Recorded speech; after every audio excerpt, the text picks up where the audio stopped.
कक्षालाई प्रारम्भ गरौँ। नमो तस्स भगवतो अरहतो सम्मा सम्बुद्धस्स।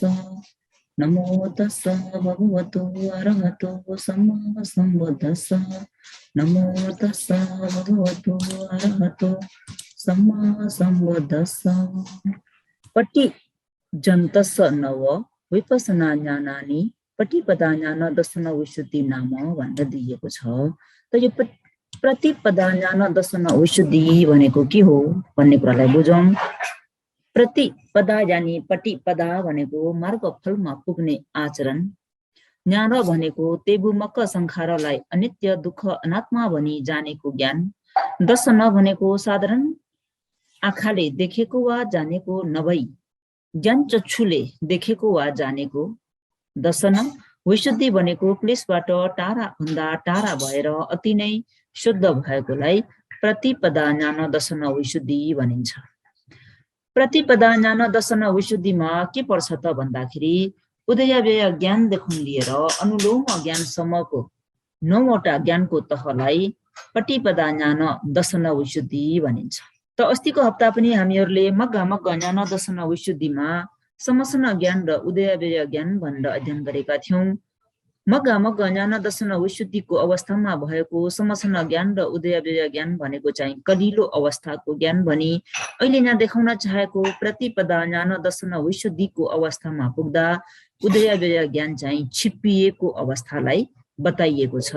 त हजुरहरूले यहाँनिर समसन ज्ञान र उदयव्यय ज्ञानलाई कलिलो र छिप्पिएको अवस्था भनेर दुई प्रकारले बुझ्नुपर्ने हुन्छ। प्रतिपदा ज्ञान दर्शन विशुद्धि अन्तर्गत परिएको 9वटा ज्ञानलाई अलिकता बुझिहेरौँ। नम्बर 1 मा छ उदयव्यय ज्ञान। उदयव्यय ज्ञान भनेको मग्गा ज्ञान दर्शन विशुद्धिको तहमा उदयव्यय ज्ञान भए तापनि पूर्ण रूपले हुन सकेको हुन्न, यानि पूर्ण रूपले भएको हुँदैन, यानि कलिलो अवस्थाको उदयव्यय ज्ञान भनेर बुझ्दा हुन्छ। र यसरी कलिलो अवस्थामा उदयव्यय ज्ञान हुँदा मग्गा ज्ञान दर्शन विशुद्धिको तहमा बीच बाटोमा विपसना नुपक्लेशहरू, विपसनालाई धमिलो पार्ने धर्म 10वटा भनेर हामीले अस्तिको हप्ता अध्ययन गर्यौं। ओबा सोपी तिपसती आदि गरिएका धर्महरू, विपसनालाई धमिल्याउने धर्महरू, विपसनाको बाधाले गर्दा विपसनाको लहर रोकिएर गलत मार्गलाई हटाएर सही मार्गलाई मग्गा ज्ञान दर्शन विशुद्धिले निर्णय गर्नु पर्यो। त्यस कारणले गर्दा प्रतिपदा ज्ञान दर्शन विशुद्धिको तहमा उदयव्यय ज्ञान तीक्ष्ण हुने गरी फेरि भाविता गर्नुपर्ने हुन्छ।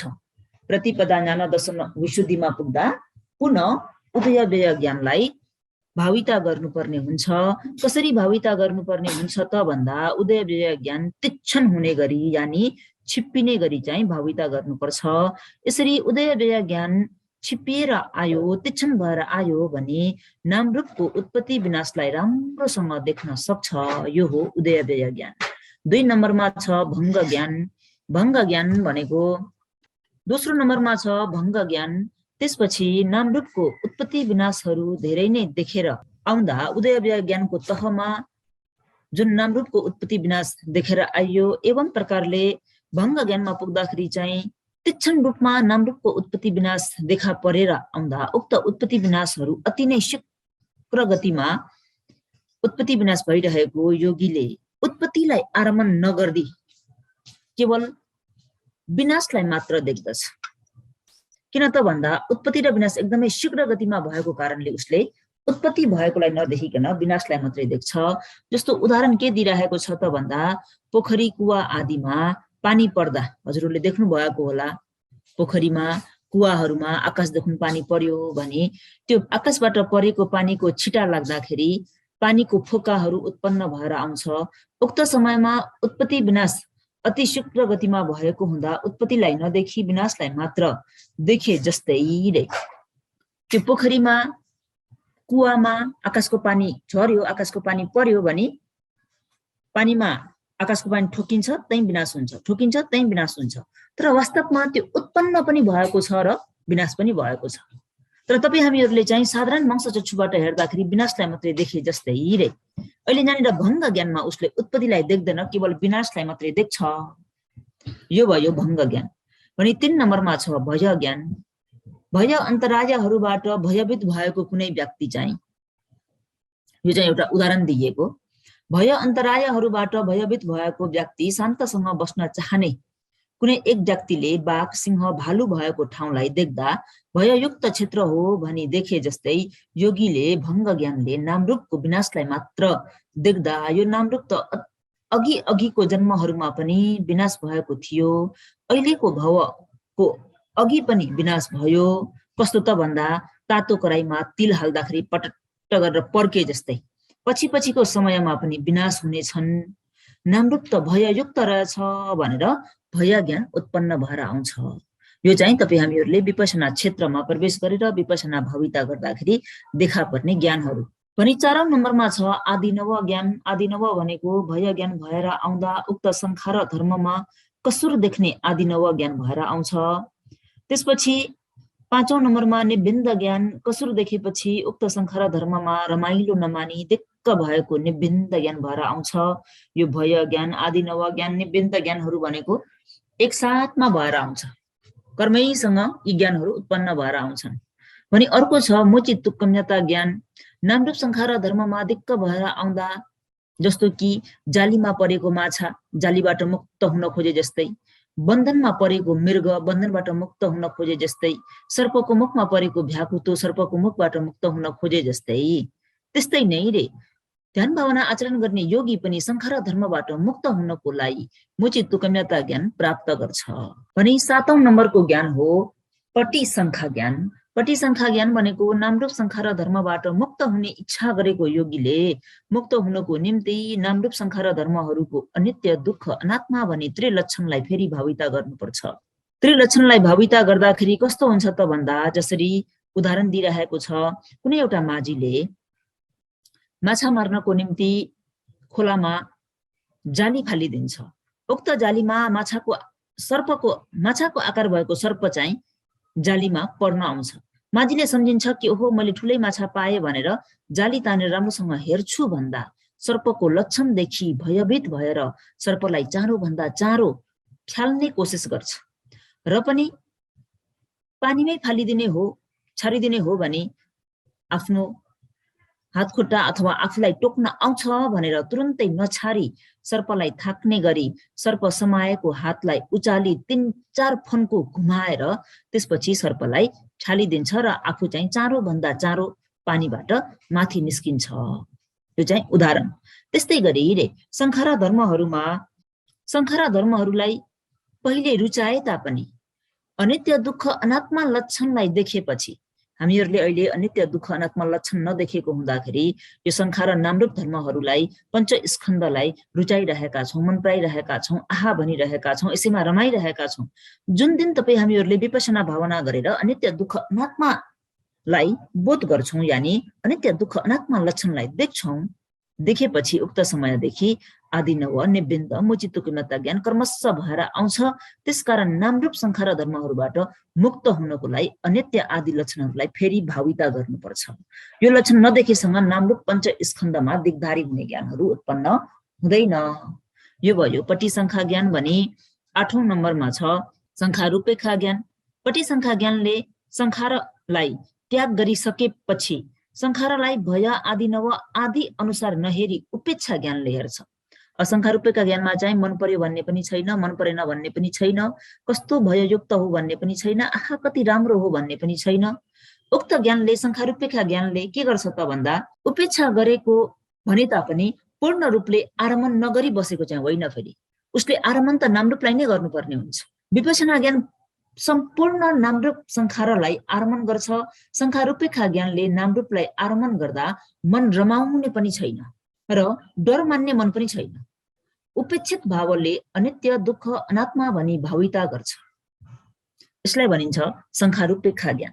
भने 9 नम्बरमा छ अनुलोम ज्ञान। अनुलोम ज्ञान भनेको संखारूपेक्षा ज्ञानले संखारमा उपेक्षित भई अनित्य दुःख अनात्मा भनी धेरै भाविता गर्दा संखारलाई आरमण नगरी संखारबाट अलग्ग भई निर्वाणतिर मनलाई ढल्काउँछ र पनि निर्वाणलाई नदेखिएकोले संखारलाई नै आरमण गर्नुपर्छ। अनुलोम ज्ञानले पनि निर्वाणलाई देखेको हुँदैन, संखारलाई नै आरमण गर्नुपर्ने हुन्छ। कस्तो त भन्दाखेरि उदाहरण दिइराखेको छ, परपूर्वकालमा जहाजमा समुद्रको यात्रा गर्दा दिशा जान्ने कुनै चराहरू लिएर जाने गर्थे। किन त भन्दा किनार कहाँ छ भन्ने कुरा पत्ता लगाउनको निम्ति दिशा जान्ने चराहरू चाहिँ लिएर जाने गर्थे। किनार नदेख्दा उक्त चरालाई छाडिदिन्थे। चराले किनार खोज्दै चाँडोभन्दा चाँडो उड्छ। किनार देखेन भने जहाज जहाँ हो त्यहीँ फर्केर आउँछ। किन भन्दा ऊ उड्दा उड्दा थाकेको हुन्छ, गलेको हुन्छ, उसलाई विश्राम गर्नको निम्ति जहाजमै फर्केर आउनुपर्ने हुन्छ। किन कुनै पनि किनार उसले भेटेको हुँदैन। जब त्यो चरालाई फेरि पुनः पनि किनार आयो कि भनेर जहाजका व्यक्तिहरूले छाडिदिन्छन्, तब उसले किनार देख्दाखेरि जहाजमा नआई किनारमा नै उडेर जाने गर्छ। त्यस्तै गरी योगीले पनि ध्यान भावना आचरण गर्दा योगीको चित्त चाहिँ निर्वाणलाई नदेखिएसम्म संखारलाई नै आरमण गर्छ। जसरी त्यो अघि किनार जान्ने चरा उडेर गए तापनि किनार नदेख्दा जहाजमै फर्केर आए जस्तै योगीले पनि संखारलाई नै आरमण गरी निर्वाणलाई खोज्छ। निर्वाणलाई देख्ने समयमा परिक्रम उपचार अनुलोम ज्ञान भएर आउँछ।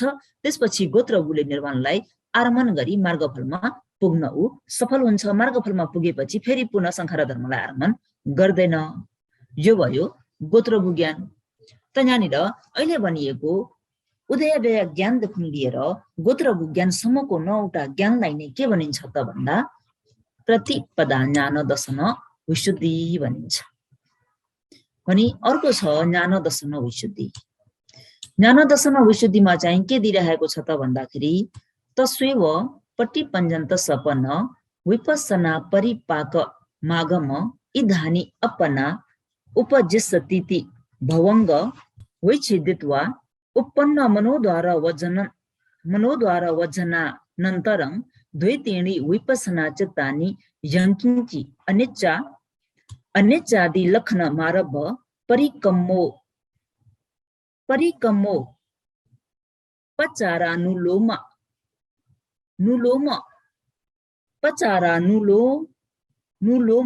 मनामेन पवतन्ती भनेर दिएको छ। यो चाहिँ ज्ञान दर्शन विशुद्धि। यसमा भावार्थमा के देखाएको छ त भन्दाखेरि प्रतिपदा ज्ञान दर्शन विशुद्धि पछि ज्ञान दर्शन विशुद्धिलाई बताउँछु। यसरी बताइ आएको नयाँ अनुसार आचरण गर्ने त्यस योगी पुद्गललाई विपස්සना ज्ञान छिप्पिनेलाई कारण गरी अपना भनेको लोकोत्तर मार्ग उत्पन्न भएर आउँछ भन्ने बित्तिकै यो कुरालाई तपाईँ हामीले सरल रूपमा बुझ्न सक्छौँ। जसरी तपाईँ हामीहरूले कर्मस्थान भावना आचरण गर्दाखेरि अपना भावना कुन अवस्थामा पुगेकोलाई भनिन्छ त भन्दा ध्यान सिद्ध गरेकोलाई भनिन्छ भनेर अध्ययन गरेका थियौँ।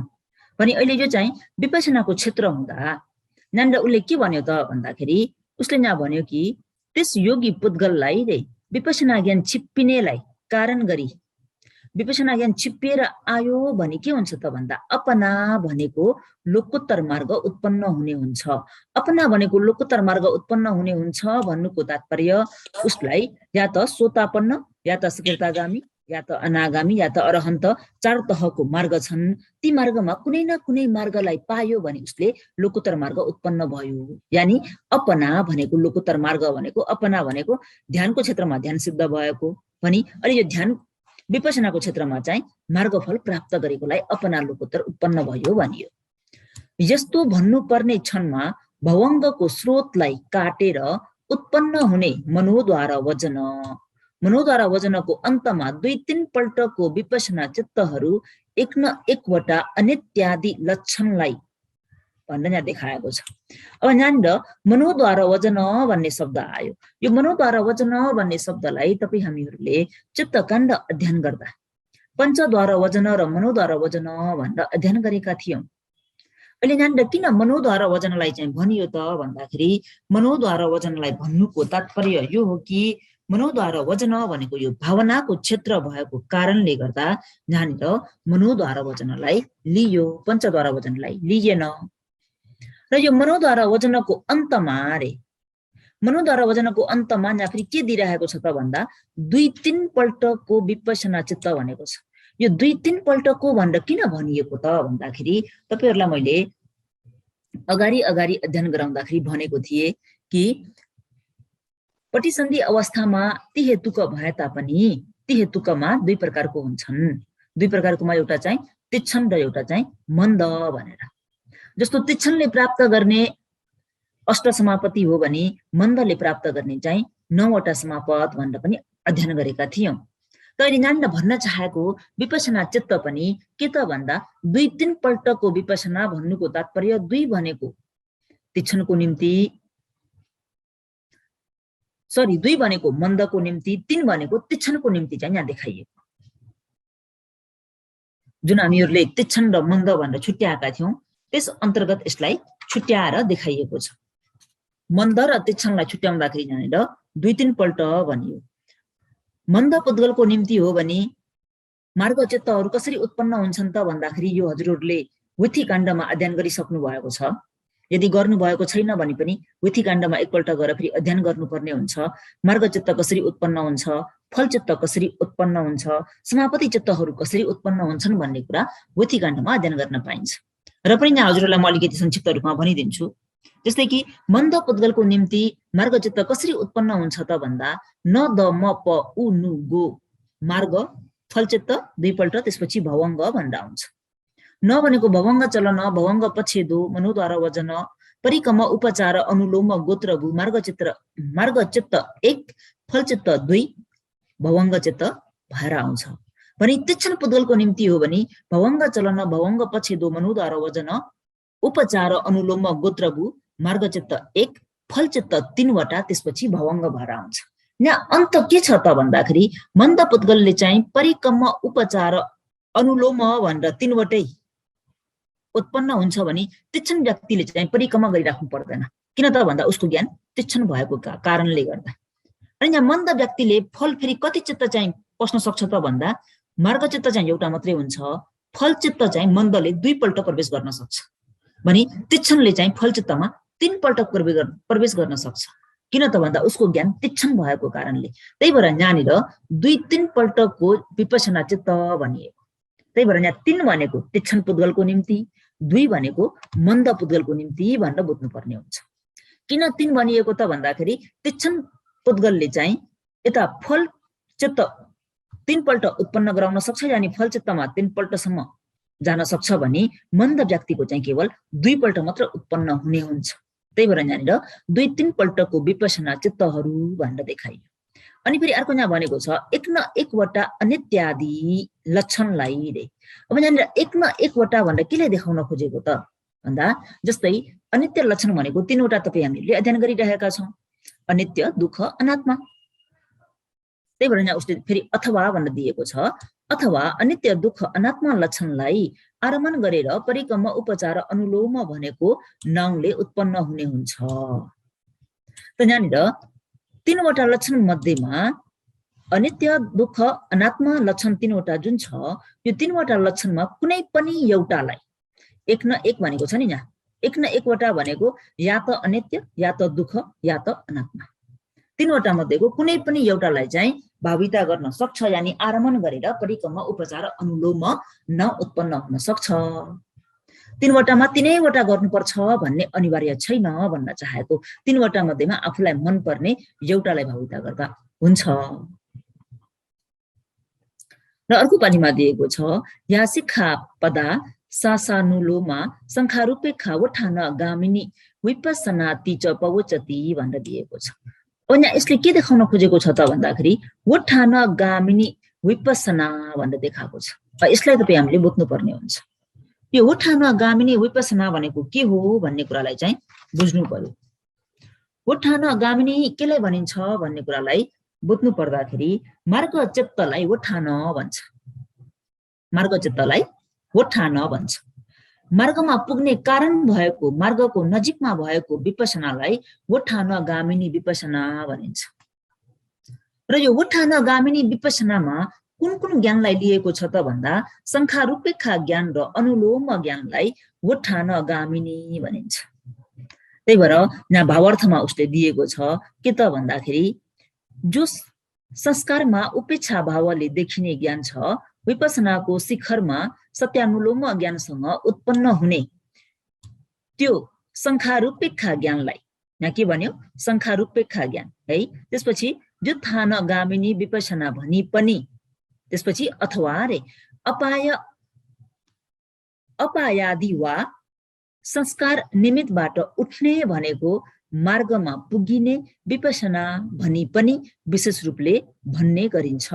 भन्दाखेरि यहाँनिर वोथानगामिनी भनेर केलाई भन्छ त भन्दाखेरि सत्य शङ्खारूपेक्षा ज्ञान र अनुलोम ज्ञानलाई वोथानगामिनी यानि वोथानगामिनी जोथानगामिनी हजुरलाई के भन्न सजिलो लाग्छ त्यही भन्दा हुन्छ। शङ्खारूपेक्षा ज्ञान र अनुलोम ज्ञान यानि शङ्खारूपेक्षा ज्ञान र सत्यानुलोम ज्ञान जसरी भन्दा पनि भयो, अनुलोम भन्दा पनि भयो, सत्यानुलोम भन्दा पनि भयो। यो दुईटा ज्ञानलाई चाहिँ वोथानगामिनी विपसना ज्ञान भनिन्छ। यसले यहाँ देखाउन चाहेको चाहिँ यो कुरालाई देखाउन चाहेको छ। त वोथानगामिनी भनेको मार्गचित्तलाई मार्ग धर्मलाई वोथान भनिन्छ।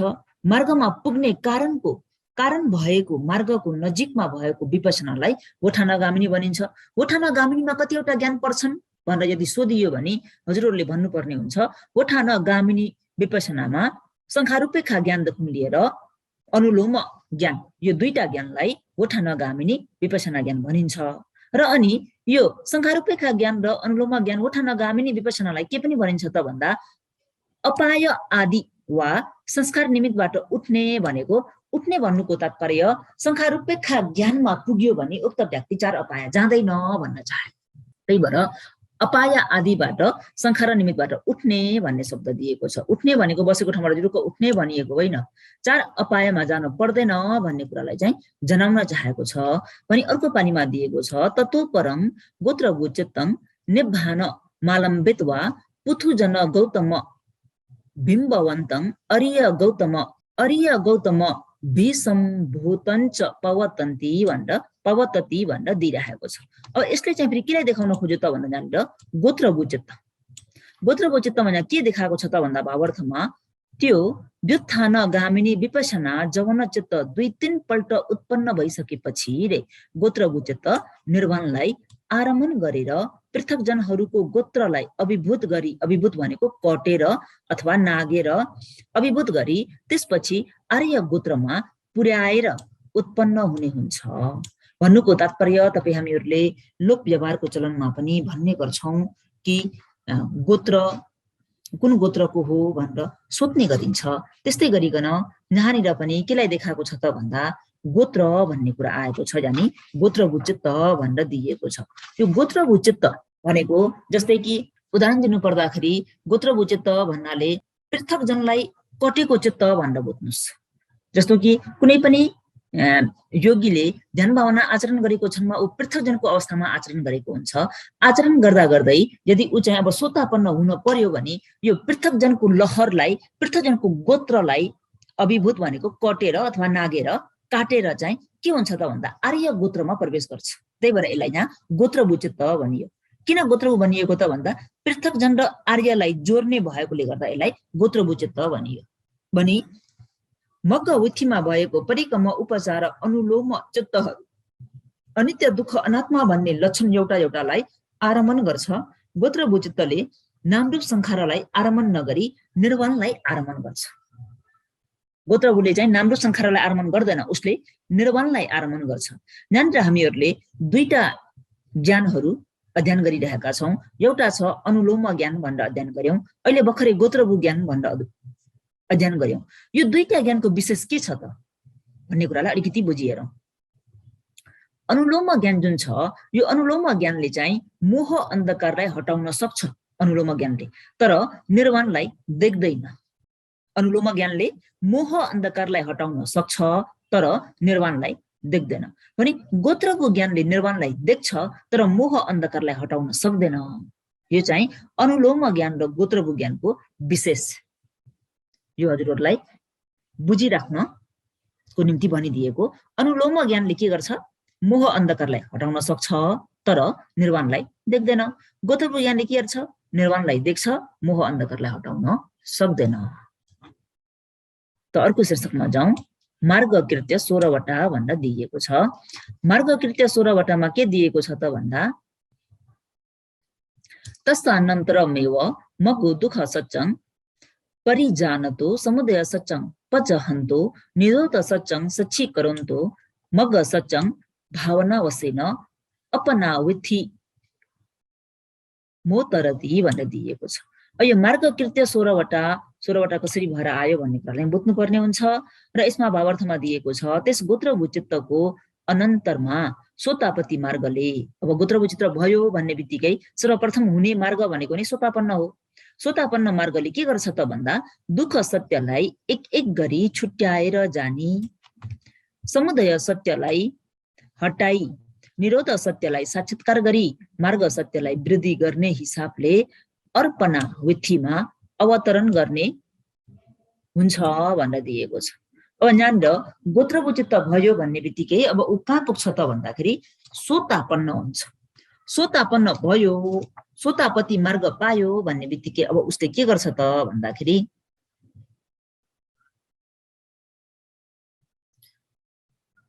चारवटा काम गर्छ अरे सोतापन्न भएको व्यक्तिले। चारवटा काम के गर्छ त भन्दाखेरि दुःख सत्यलाई छुट्याएर जान्दछ, समुदय सत्यलाई हटाउँछ वा पन्छाउँछ, निरोध सत्यलाई साक्षात्कार गर्छ, मार्ग सत्यलाई भाविता गर्छ। यी चारवटा काम चाहिँ एकसाथमा गर्छ। जस्तै उदाहरण दिइराखिएको छ। उदाहरण के दिएको छ त भन्दाखेरि जसरी तपाईँ हामीहरूले तेलमा दियो राखेर बाल्दाखेरि दियोले चारवटा काम एकसाथमा गर्छ। हजुरले दियो बाल्नु भएको छ, एकचोटि मनन गरी हेर्नुहोस्। कुनै एउटा दियो बाल्दाखेरि त्यो दियोले के गर्छ त भन्दा सलैदोलाई पनि जलाउँछ, एउटा काम। अन्धकारलाई हटाउँछ, दुईटा काम। उज्यालोलाई ल्याउँछ अथवा उज्यालो हुन्छ, तीनटा काम। पनि तेललाई पनि सिद्ध्याउँछ, चारवटा काम। दियोले चारवटा काम गरे जस्तै सोतापति मार्ग प्राप्त गरेको व्यक्ति अथवा योगीले पनि चारवटा काम एकसाथमा गर्ने गर्छ। यसलाई भन्न चाहेको। र अर्को पालीमा दिएको छ ततो परं द्वैतेणी फलचित्तानि पवतित्वा भवंग पातो होती भनेर दिएको छ। त्यो सोतापति मार्ग अर्पणा विधिमा पुगेपछि 2-3 पल्टको फलचित्तहरू उत्पन्न भएर भवंगमा अवतरण नै हुने हुन्छ। फेरि यहाँनिर पनि 2-3 पल्ट भन्ने कुरा आयो। यो 2-3 भनेको तीक्ष्ण र मन्दलाई भनेको भन्ने कुरा अघि पनि भनी बताए र हजुरहरूले यहाँ 2-3 आउने बित्तिकै कुरा बुझ्नुपर्छ। 3 भन्ने बित्तिकै तीक्ष्णको निम्ति, 2 भन्ने बित्तिकै मन्दको निम्ति भनियो भन्ने कुरालाई बुझ्नुहोस्। र अनि सोतापति मार्ग भनिएको अघि जुन चारवटा कृत्य गरिसकेपछि फेरि के हुन्छ त भन्दाखेरि फलचित्तहरू उत्पन्न हुँदा भएर आउँछ मार्गपछि। फलचित्त पछिको भवंग चित्तहरू भएर आउँछन्। अघि पनि हजुरलाई भने न द म प उ नु गो मार्ग फल भवंग, यानी भवंग चलन भवंग पछेदो मनोद्वारा वचन परिकम उपचार अनुलोम गोत्रभू मार्ग चित्त फलचित्त 2 पल्ट, त्यसपछि भवंग। तीक्ष्ण हो भने उसले परिकम गर्नु पर्दैन अनि फलचित्तलाई 3 पल्ट प्रवेश गर्छ। यो चाहिँ बुद्धिकाण्डमा अध्ययन गरिएको कुरा। र अहिले यहाँनिर सोतापति मार्गले चारवटा काम गर्यो भने सकृतागामी व्यक्ति यानी सकृतागामी मार्ग प्राप्त गरेको योगीले पनि चारवटा काम नै गर्छ। अनागामीले पनि चारवटा काम, अरहन्तले पनि चारवटा काम। त यहाँनिर हजुरहरूले 4लाई 4ले इन्टु गरिदिनुहोस्। कति हुन्छ त भन्दा 4लाई 4ले इन्टु गर्दाखेरि 16वटा भएर आउँछ। त्यही भएर यहाँनिर मार्ग कृत्य 16वटा भनेर दियो। बुझ्नुभयो? बुझ्नुभयो कि नै? मार्ग कृत्य 16वटा कसरी भएर आयो भन्ने कुरालाई बुझ्नुभयो कि भएन?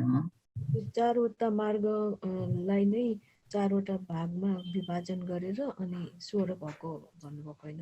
हजुर, चारवटा मार्गलाई चारवटा भागमा विभाजन भन्दा पनि सोतापन्नले 4 प्रकारले चाहिँ के गर्छ त भन्दाखेरि उसले सोतापति भयो भन्ने बित्तिकै दुःख सत्यलाई छुट्याएर जान्दछ, समुदय सत्यलाई हटाउँछ पन्छाउँछ, निरोध सत्यलाई साक्षात्कार गर्छ, मार्ग सत्यलाई भाविता गर्छ। चारवटा काम गर्छ सोतापति मार्गले। सकृतागामी मार्गले पनि चारवटै काम गर्छ, अनागामी मार्गले पनि चारवटा काम गर्छ, अरहन्त मार्गले पनि चारवटा काम गर्ने भएको कारणले गर्दा यहाँनिर मार्ग कृत्य 16वटा भनियो। त्यो सबै चारैवटाले चाहिँ यही दुःख समुदय निरोध अनि त्यही चारवटा नै। हजुर हजुर हजुर, यो गर्ने भएको भएर यहाँनिर मार्ग कृत्य 16वटा। 4लाई 4ले इन्टु गरिदिनु पर्यो। सोतापतिले गर्ने 4, सकृतागामीले गर्ने 4, अनागामीले गर्ने 4 र अरहन्तले गर्ने 4 भनेर है। त्यसपछि यहाँ अर्को दिइरहेको छ प्रत्यवेक्षण ज्ञान उत्पन्न हुने रे। प्रत्यवेक्षण ज्ञान कसरी उत्पन्न हुन्छ भन्ने कुरा देखाएको छ। पुनः भवंग विच्छिदित्वा पच्चवेखना ज्ञानानि पवतन्ति भनेर दिएको छ। फेरि भवंगलाई अवच्छेदन गरी यानी कटेर नागेर प्रत्यवेक्षण ज्ञानहरू अथवा मार्ग फल निर्वाणलाई विचार गर्ने ज्ञानहरू उत्पन्न हुने हुन्छ। अब यहाँनिर प्रत्यवेक्षण ज्ञान उत्पन्न भएर आउँछ।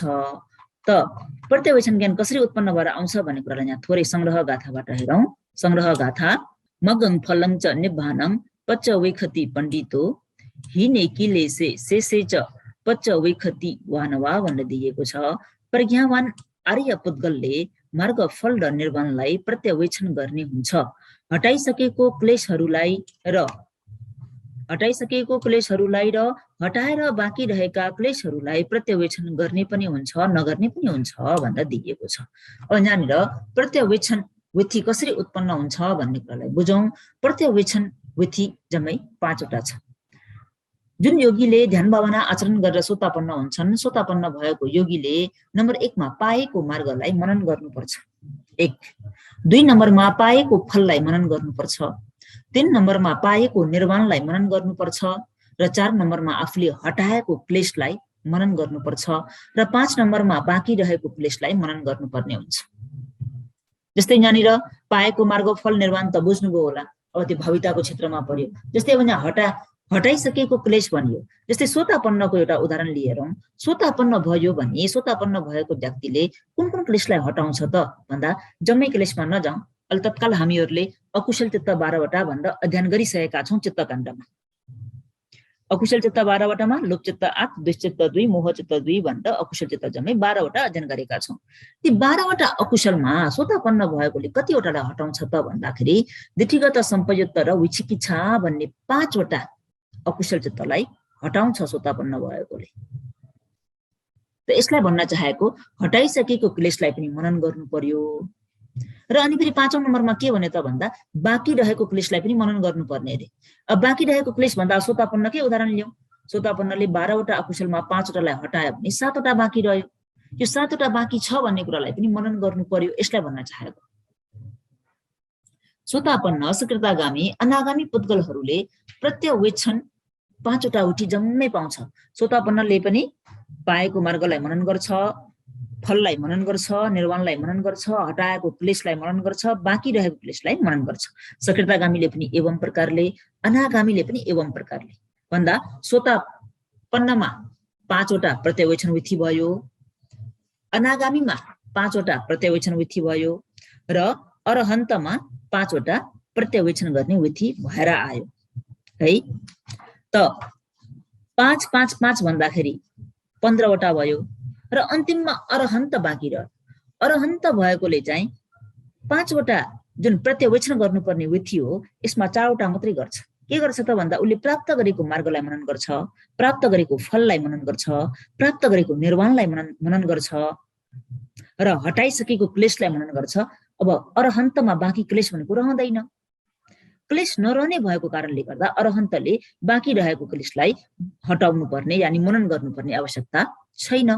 किन त भन्दा क्लेशै सबै निर्मूल भयो। भन्दाखेरि सोतापन्नमा 5, सकृतागामीमा 5, अनागामीमा 5 भन्दा 15, अरहन्तमा 4 भन्दा जम्मै 19 वटा प्रत्यवेक्षण गर्ने विधि भएर आउँछ भन्ने कुरा हजुरहरूले बुझ्नुपर्ने हुन्छ है। बुझ्नुभयो नि? बुझ्नुभएको छ कि नै?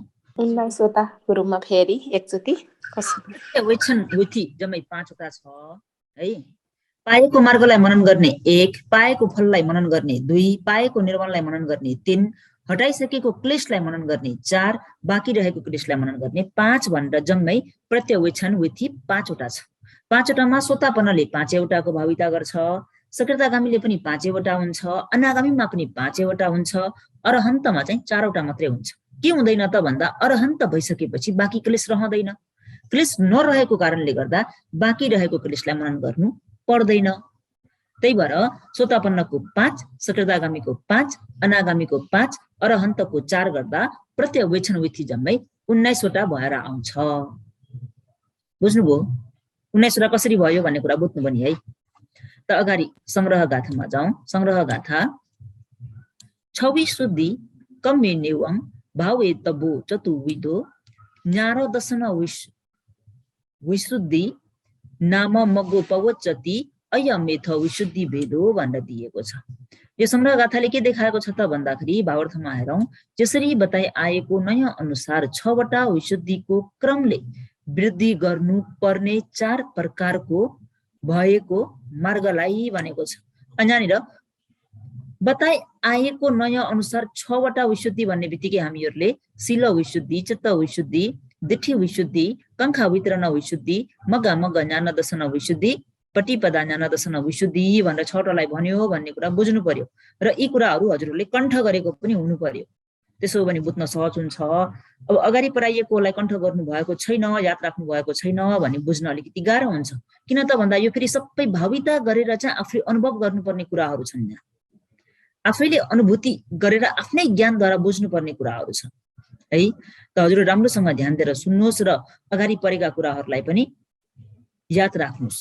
यहाँ भन्न खोजेको 6 वटा विशुद्धि भनेको अघि भनिएको 6 वटा विशुद्धिको क्रमले वृद्धि गर्नुपर्ने 4 प्रकारको भएको मार्गलाई भनेको सोतापति मार्ग, सकृतागामी मार्ग, अनागामी मार्ग, अरहन्त मार्ग।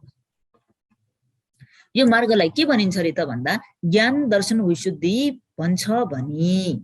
ज्ञान दर्शन विशुद्धि भनिन्छ भनेर बुझ्नुस् न। भन्नुको तात्पर्य ज्ञान दर्शन विशुद्धि भनेको केलाई भन्छ त भन्दाखेरि मार्ग ज्ञान 4 वटाले, जस्तै माथि भनी आएको 6 वटा विशुद्धिलाई क्रमशः भाविता गरी पाएको मार्ग ज्ञान 4 वटाले 4 आर्य सत्यलाई जानेको, शुद्ध भएको निर्वाणलाई देख्ने भएकोले ज्ञान दर्शन विशुद्धि भनियो। र उसले अथवा रे निर्वाणलाई जान्ने, देख्न सक्ने मार्ग ज्ञानको परिशुद्ध भनिन्छ भनी विशेष रूपले बताइआएको छ। यो संग्रह गाथाले चाहिँ केलाई ज्ञान दर्शन विशुद्धि भनिन्छ भन्ने कुरालाई बताइएको छ। यहाँ आउँदाखेरि के सिद्धिन्छ त भन्दा विशुद्धि भेद समाप्त हुन्छ। यानि तपाईँ हामीहरूले अध्ययन गर्दै आएको 7 वटा विशुद्धि यहाँ आएर समाप्त हुन्छ। त यो 7 वटा विशुद्धिलाई पनि तपाईँ हामीहरूले के गर्न सक्छौँ त भन्दाखेरि 3 भागमा विभाजन गरेर याद राख्न सक्छौँ। यो चाहिँ याद राख्न सजिलोको निम्ति जस्तै पाद भनेको खुट्टा भनेर बुझ्नु, र त्यसपछि शरीर भनेको शरीर, त्यसपछि शिर भनेको टाउको। 3 भागमा कसरी विभाजन गर्ने त भन्दा पाद भनेको मूल विशुद्धि पनि भनिन्छ। मूल विशुद्धिमा चाहिँ शील विशुद्धि र चित्त विशुद्धिलाई मूल विशुद्धि भनिन्छ। शरीर भनेकोमा चाहिँ केलाई लिएको छ त भन्दाखेरि जस्तै कि मार्गदर्शन हुनको निम्ति नजिकको कारण भएको दिठ्ठी विशुद्धि, कंखा वितरण विशुद्धि, मग्गा मग्ग ज्ञान दर्शन विशुद्धि, पटिपदा ज्ञान दर्शन विशुद्धि भन्ने यो 4 वटा चाहिँ माझको भाग भएको कारणले गर्दा यसलाई शरीर विशुद्धि भनेर याद राख्न सक्नुहुन्छ। अनि अघि मूल विशुद्धि, शील विशुद्धि र चित्त विशुद्धि भनियो। अहिले शरीर विशुद्धि 4 वटालाई लियो भने 4, 2, 6 वटा भयो।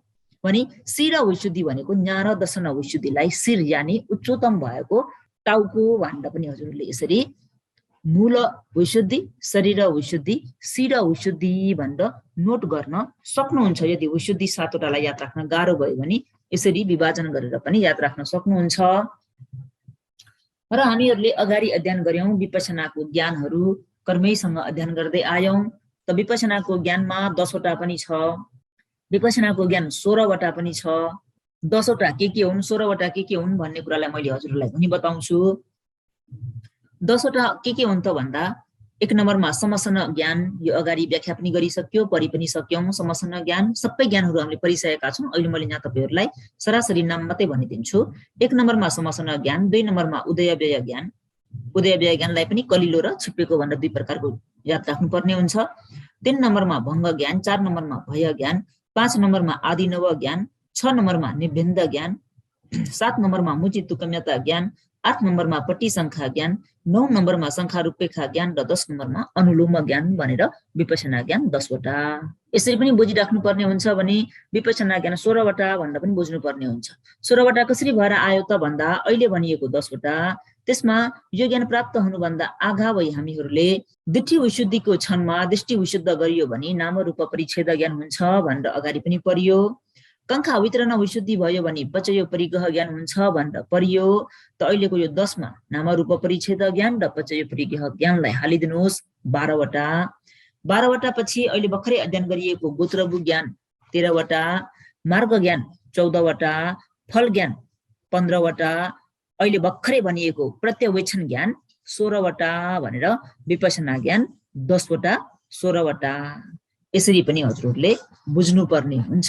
विपश्यना ज्ञान 10 वटा भन्दा पनि भन्न जान्नुपर्छ र विपश्यना ज्ञान 16 वटा भन्दा पनि भन्न जान्नुपर्ने हुन्छ।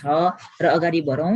विमुख भेद गुरुमा त्यो अघि हजुरले त्यो पाद शिर र अनि शरीर भनेर सम्झने भन्नुभएको थियो नि, त्यो फेरि एकचोटि रिपिट गरिदिनु। त्यो चाहिँ विशुद्धिलाई हामीहरूलाई याद गर्न सजिलोको निम्ति उपाय दिएको।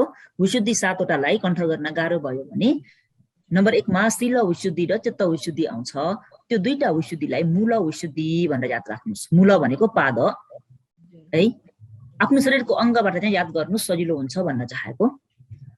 मूल विशुद्धि यानि पाद विशुद्धिमा दुईटा के त भन्दा शील विशुद्धि र चित्त विशुद्धि। पनि शरीर भनेको त माझको भाग पर्यो। माझको भागमा के पर्यो त भन्दाखेरि दिठी विशुद्धि, कङ्खा वितरण विशुद्धि, मगा मग ज्ञान दर्शन विशुद्धि, पट्टिपदा ज्ञान दर्शन विशुद्धि चाहिँ शरीरको भाग भनेर याद गर्नुहोस्। 4 वटा, 4 2 भन्दा 6 वटा भयो। अनि अन्तिममा छ शिर भनेको टाउकोमा चाहिँ ज्ञान दर्शन विशुद्धिलाई राखिदिनुहोस्। विशुद्धि 7 वटालाई याद गर्ने तरिका पाद शरीर शिर भनेर। बुझ्नुभयो? बुझ्नुभयो कि फेरि भन्नुपर्छ? बुझे गुडमा। हजुर। यो चाहिँ हजुरहरूलाई याद गर्न सजिलोको निम्ति भनिदिएको। सरासरी कहिलेकाहीँ याद आएन भने आफ्नै शरीरसँग मनन गरेर याद गरियो भने सहज हुन्छ। विमुख भेद है, विमुख भेदमा के दिइराखेको छ त भन्दा तथ अनतानुपसना अत विनिवेशं मुञ्चन्ति शून्यतानुपसना नाम विमुख मुख होती भनेर दिएको छ। यो विमुख भेदमा केलाई दिएको छ त भन्दाखेरि यो पालिले देखाउन चाहेको विपरीत भएको क्लेशबाट मुक्त भएकोले मार्ग र फललाई विमुख भनिन्छ है। विपरीत भएको क्लेशबाट मुक्त भएको कारणले मार्ग फललाई विमुख भनिन्छ। विपरीत भएको स्वभाव भन्ने बित्तिकै यहाँ भावार्थमा के दिइराखेको छ त भन्दाखेरि त्यस अनित्य अनुपसनादि उद्देश्यमा ती विपसना 3 वटा, विमुख मुख 3 वटा, यो के हुन् भन्ने कुरा अगाडि पनि अध्ययन गरिसक्यो र अहिले पनि अध्ययन गर्दा यी 3 वटा आउने छन्। मध्येमा मेरो आत्मा भनी दरिलो गरी विचार गर्ने, मेरो आत्मा भनी दरिलो गरी विचार गर्नेलाई अथवा मेरो आत्मा होइन भनी दरिलो गरी ग्रहण गर्नेलाई छाडेर भनिएको छ। त्यही भएर मेरो आत्मा छ भनेर दरिलो धारण गर्नेलाई पनि छाड्ने, मेरो आत्मा छैन भनेर दरिलो लिनेलाई पनि छाड्ने। छाडेको यो छोडेकोलाई नै के भन्यो त भन्दा विपरीत भएको क्लेशबाट मुक्त भएकोलाई नै के भनियो त भन्दा मार्गफललाई विमुख भनियो। यो विमुख पनि कतिवटा छन् त भन्दाखेरि अगाडि पालीबाट पनि हेर्दै जाउँ। अनिच्चानुपसना विपालस निमित्तं मुञ्चन्ति अनिमित्तानुपसना नाम। त्यस्तै गरिकन दुःखानुपसना तन्हा परिधि मुञ्चन्ति अपरिहितानुपसना नाम भनेर दिएको छ। अब यहाँनिर अलिकति बुझिहेरौँ। 3 वटा के त भन्दा अनिमित्त विमुख भनेर हामीहरूले बुझ्नु पर्ने हो। अनिमित्त विमुख भनेको केलाई भनिएको त भन्दा पञ्चस्कन्ध नामरूप धर्ममा निमित्त भनिने आकार प्रकार नभएकोलाई अनिमित्तानुपसनाले देखेर क्लेशबाट मुक्त भएको मार्गफललाई अनिमित्त विमुख भनियो। 2 नम्बरमा छ अपरिहिता विमुख। पञ्चस्कन्ध नामरूप धर्ममा तृष्णाले इच्छा गरिएको सुख नभएकोलाई दुःखानुपसना ज्ञानले देखेर क्लेशबाट मुक्त भएको मार्गफल। 3 नम्बरमा शून्यता विमुख। पञ्चस्कन्ध नामरूप धर्ममा आत्मा नभएकोलाई अनात्मानुपसनाले देखेर क्लेशबाट मुक्त भएको मार्गफल। यसलाई यहाँ देखाउन चाहेको र तल अर्को पालीमा दिएको छ। तस्मा यदि वठानगामिनी विपसना अनततो विपसति शून्यतो विमुखो नाम होती मघोरे। यदि अनिच्चतो विपसति अनिमितो विमुखो नाम भनेर दिइरहेको छ। अर्को पालीमा छ यदि दुःखतो विपसति अपरिहितो विमुखो नामाति च मग्गो विपसना गमन वसेन तेनी नामानि लभति तथ फलञ्च मग्गा गमन वसेन मग विथियं भनेर दिइरहेको छ। यहाँनिर यो पालीले के देखायो त भन्दाखेरि अघि भनिएको वठानगामिनी विपसना भन्ने कुरालाई देखाउन चाह्यो। वठानगामिनी विपसना भन्ने बित्तिकै हामीहरूले बुझ्नुपर्छ यो वठानगामिनी विपसना भनेको अघि पनि भनियो संखारूपेक्षा ज्ञान र अनुलोम ज्ञानलाई के भनिन्छ? वठानगामिनी विपसना भनिन्छ भनेर अघि पनि भनियो। र अनित्य दुःख अनात्मा भनी बार बार भाविता गर्नुलाई शङ्खारूपेखा ज्ञान र अनुलोम ज्ञानहरू छिपिएर आउँछ है। अनित्य दुःख अनात्मालाई बार बार भाविता गर्नाले के भएर आउँछ त भन्दा शङ्खारूपेखा ज्ञान र अनुलोम ज्ञान छिपिएर आउँछ भन्नुको तात्पर्य उत्थान गामिनी विपसना ज्ञान भएर आउँछ भन्न चाहेको। उत्थान गामिनी विपसना ज्ञान भएर आउँछ र उक्त दुईवटा ज्ञानलाई उत्थान गामिनी विपसना ज्ञान भनेर नयाँ नाम दियो। हजुरले यसरी बुझ्नुस् न, नयाँ नाम दियो भनेर बुझ्नु न। शङ्खारूपेखा ज्ञान र अनुलोम ज्ञानलाई के गरियो? उत्थान गामिनी विपसना ज्ञान भनेर नयाँ नाम दियो। उक्त उत्थान गामिनी विपसना ज्ञानमा पुग्दा विमुख मुख भनिने मार्गफल निर्वाणको द्वारमा पुगी मार्गफल निर्वाणलाई देख्न सक्ने बुझ्न सक्ने हुन्छ। अरू तरिकाबाट मार्गफललाई देख्न वा बुझ्न सकिँदैन। यसलाई देखाउन चाहेको। र यसमा अझै के पनि भनिएको छ त भन्दा मार्गफल प्राप्त गर्नको निम्ति के गर्नुपर्छ त भन्दा विमुख मुखमा जानुपर्ने हुन्छ।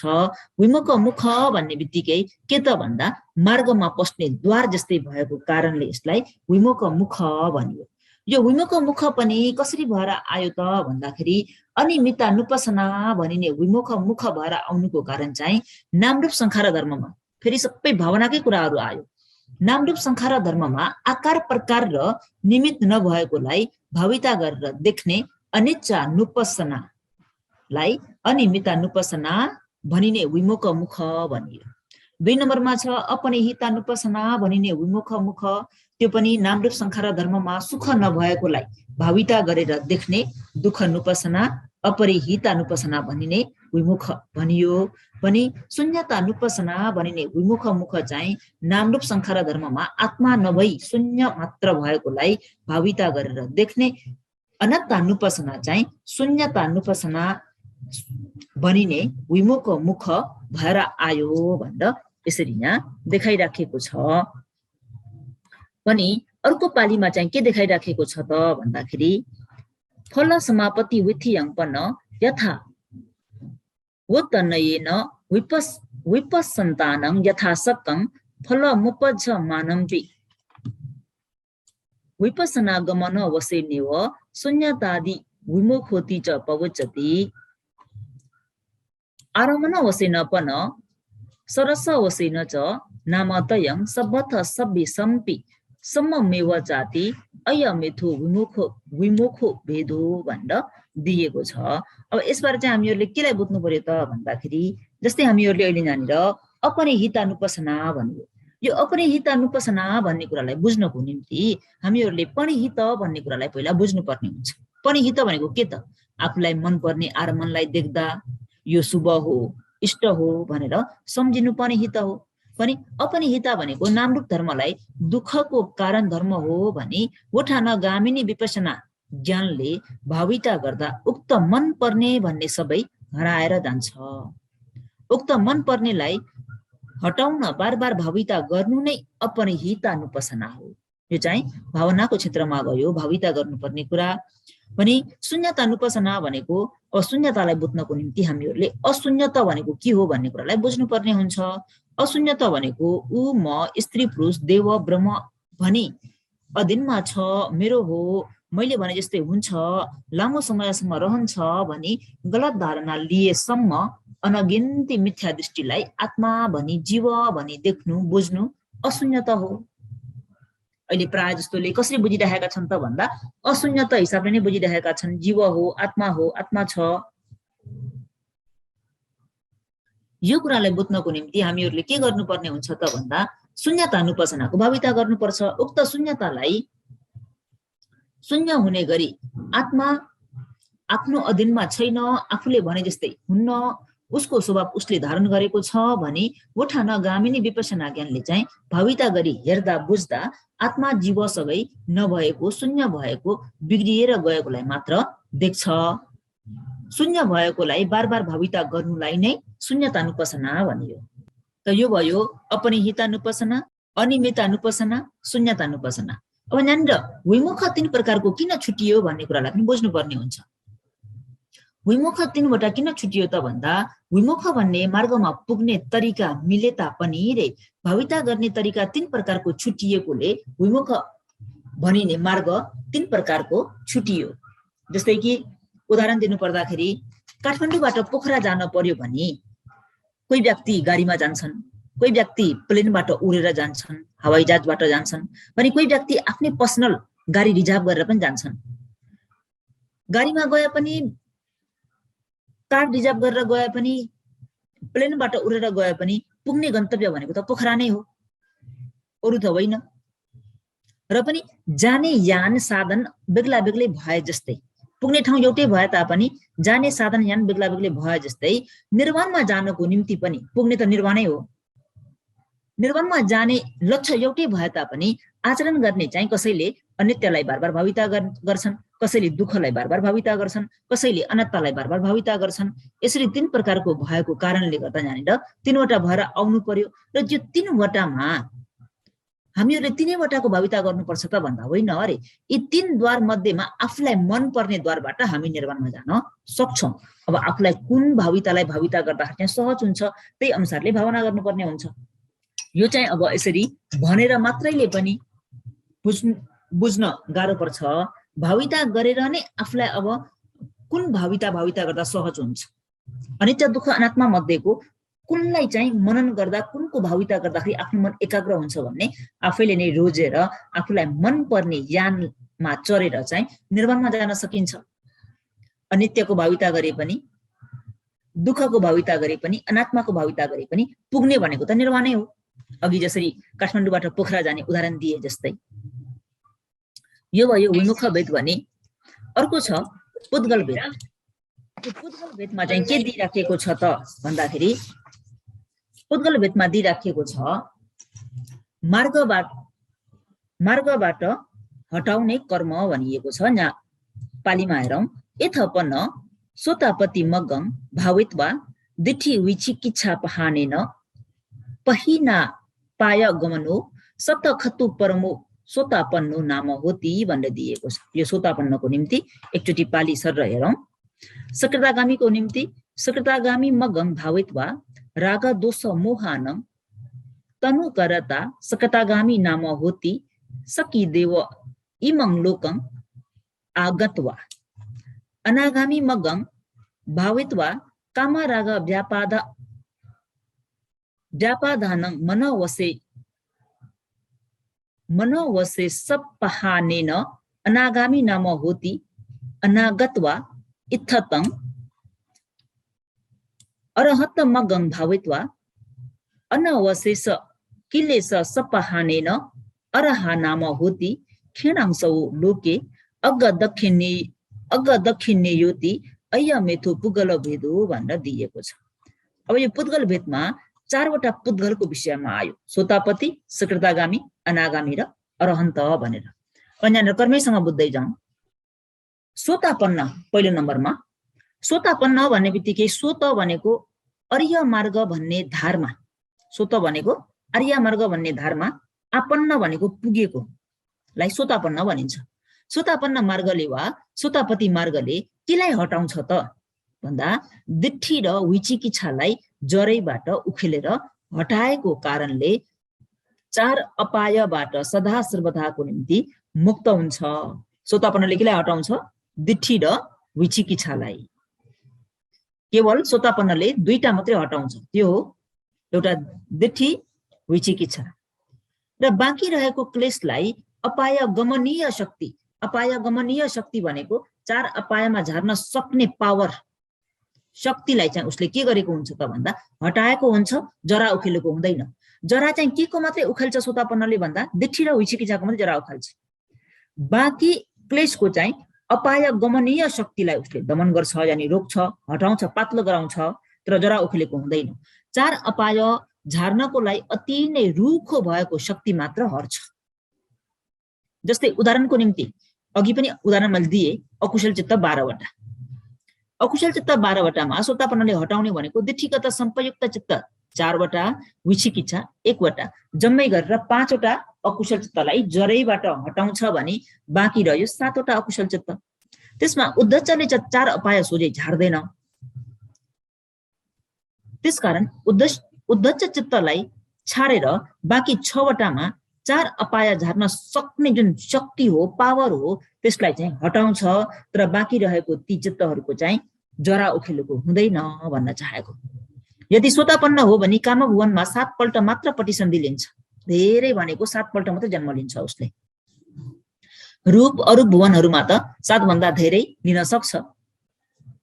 भने सोतापन्न पुद्गल पनि 3 प्रकारको छुट्याइएको छ। एउटा चाहिँ एकबीजी सोतापन्न अरे।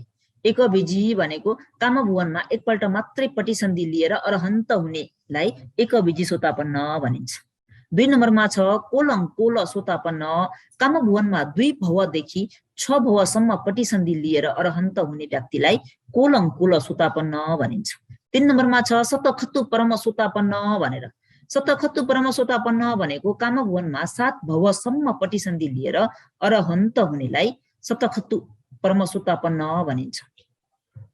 सोतापन्न भएको व्यक्ति चाहिँ कामभुवनमा 7 जन्मभन्दा माथि उसको 8 जन्म भनेको छैन, धेरै भन्दा धेरै भनेको सोतापन्न भएको व्यक्तिले जन्म लिएको खण्डमा 7 जन्म मात्रै छ।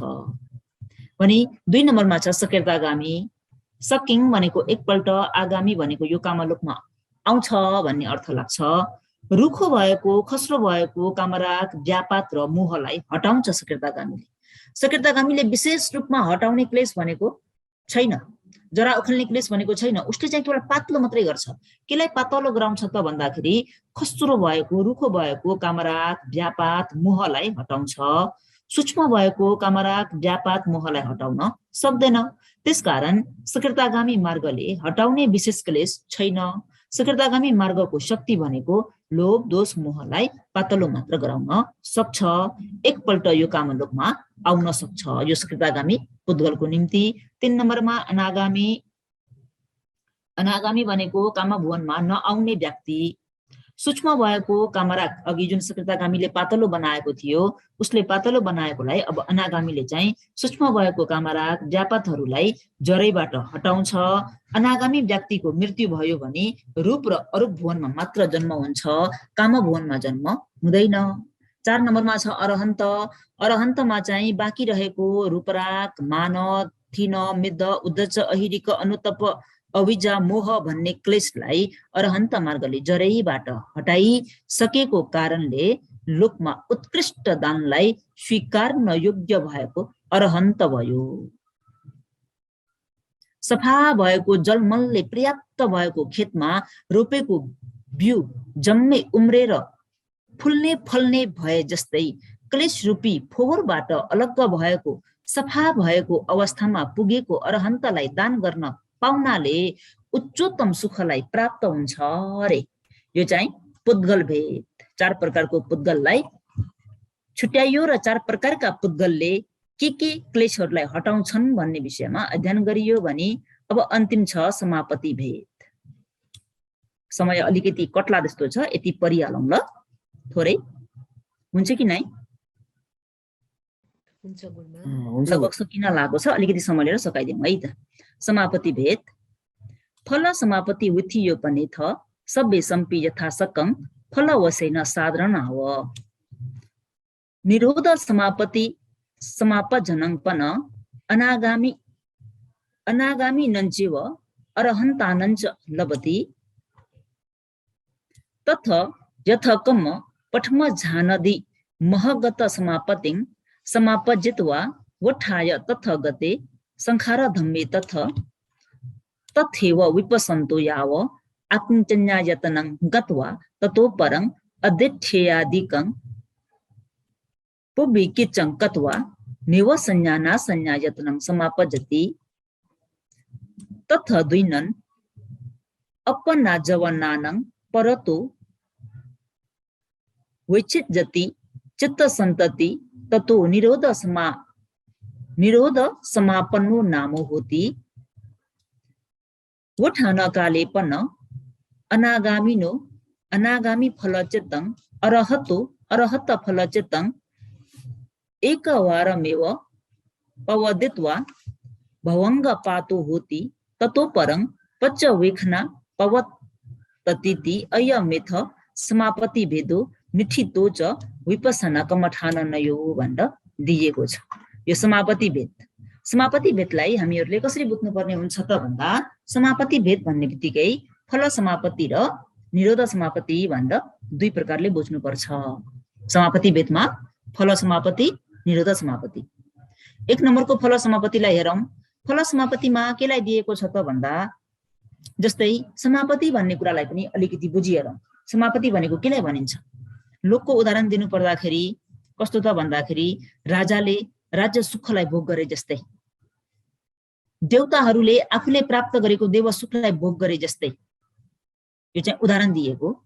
अर्य पुद्गलहरूले आफूले प्राप्त गरेको मार्ग फललाई इच्छा गरे अनुसार भोग गर्न सक्छ, यसलाई भनिन्छ समापत्ति। बुझ्नुभयो? देवताहरूले आफूले प्राप्त गरेको देव सुखलाई भोग गरे जस्तै, राजाहरूले राज्य सुखलाई भोग गरे जस्तै, अर्य पुद्गलहरूले आफूले प्राप्त गरिएको मार्ग फललाई इच्छा गरे अनुसार नै भोग गर्न सक्छन्, यसलाई भनिन्छ समापत्ति। बुझ्नुभयो नि है? यसरी फल चित्त एउटा मात्र बार बार भएकोलाई फल समापत्तिमा प्रवेश गरेको भनिन्छ।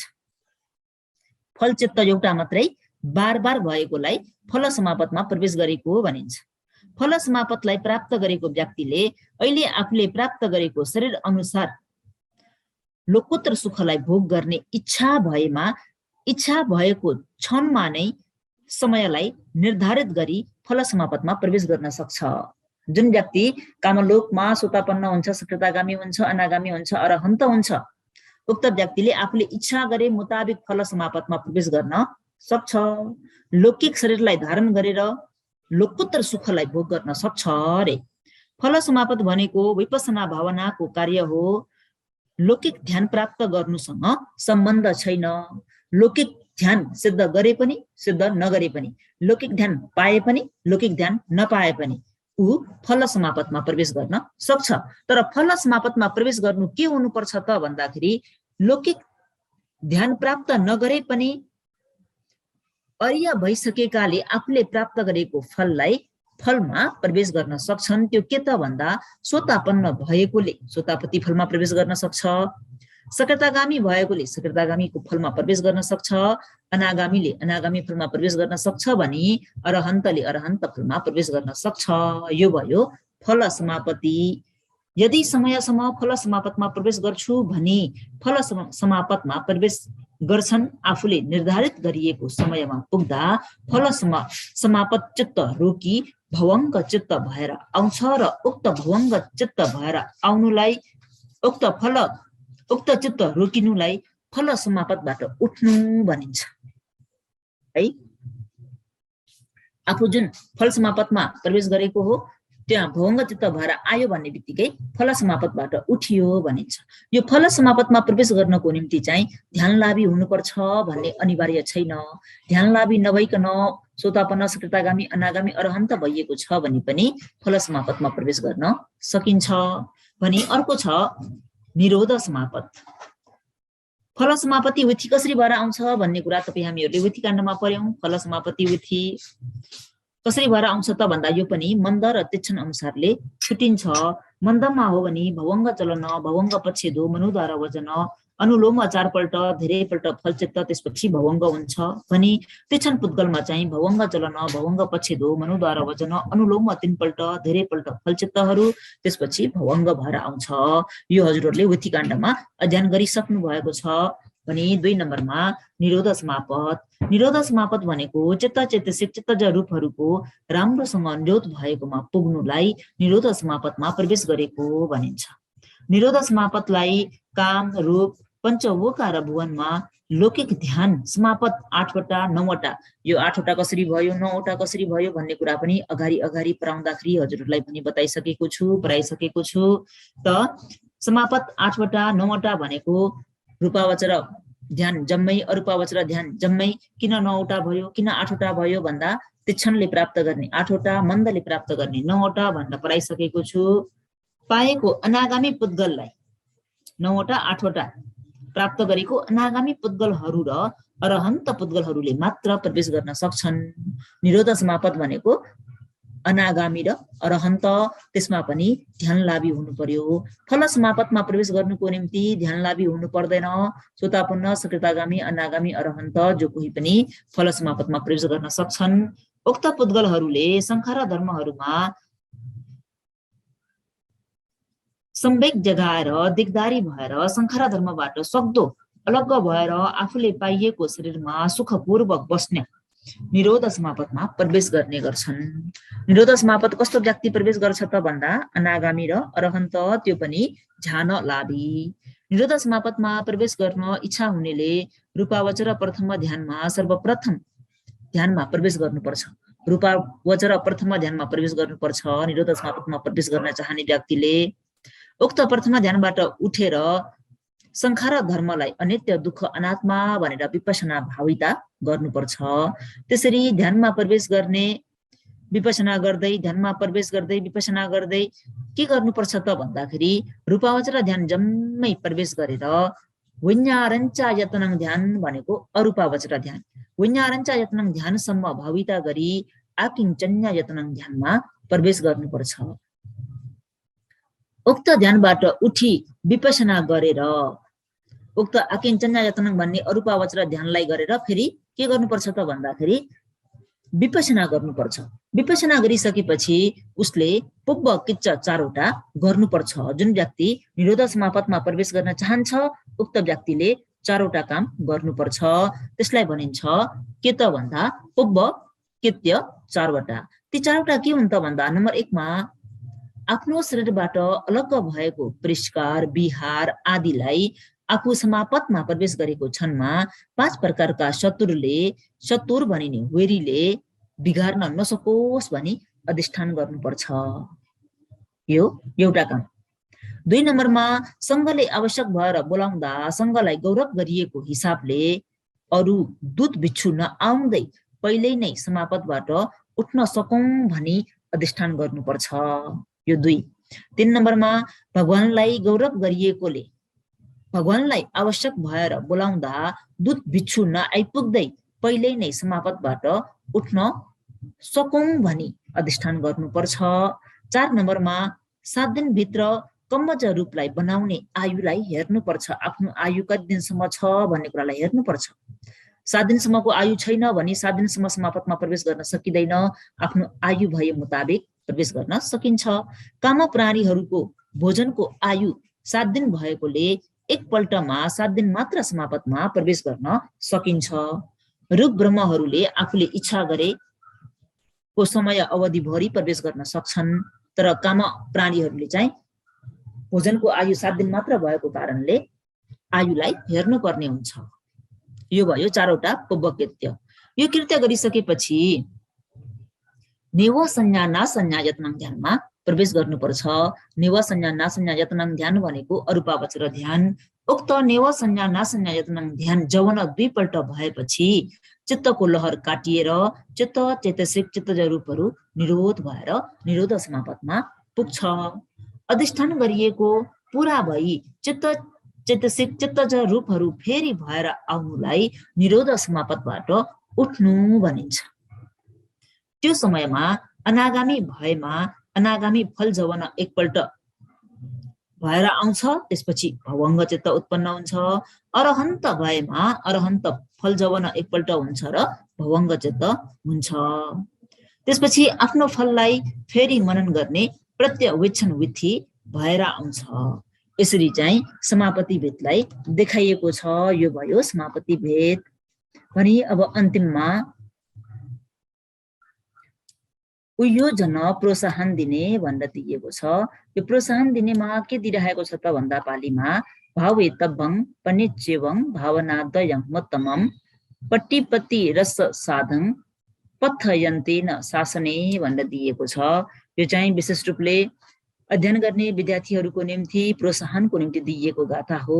विशेष कुरा बताउँछु। समथ कर्मस्थान नयाँ र विपसना कर्मस्थान नयाँ भन्दा पछि त्यस समथ विपसना कर्मस्थानमा कोसिस गर्ने रूपमा प्रेरणा दिने उयोजनलाई बताउँछु। यानी यो चाहिँ प्रोत्साहन दिने, प्रेरणा दिने।